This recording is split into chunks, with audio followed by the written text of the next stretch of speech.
Eu vou mostrar então aqui os ingredientes que a gente vai utilizar para fazer o panetone caseiro de liquidificador. Eu comprei na casa de doce, eu comprei esse pacote de gotinha de chocolate, vem 1 kg. Para a receita a gente vai precisar de 300 gramas, então dá para fazer umas 3 receitas com isso daqui.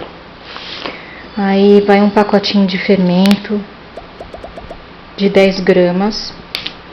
Eu comprei forminhas também para colocar o panetone, só que não vendia por unidade, essa daqui veio 12.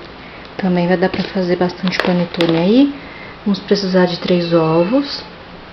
Eu comprei a essência de panetone. E quem não tiver isso, pode utilizar a baunilha, também dá certo.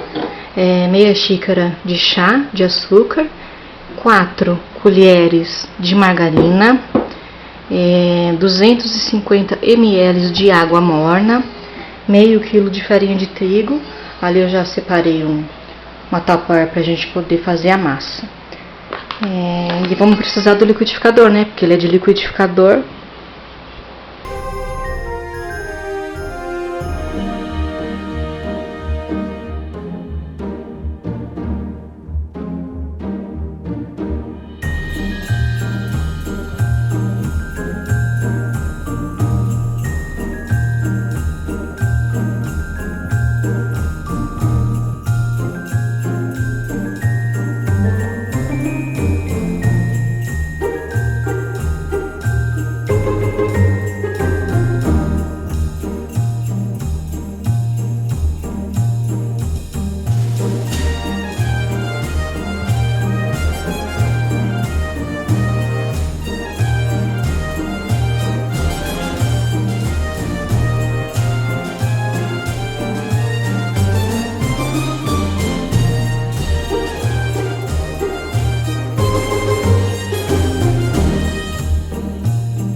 know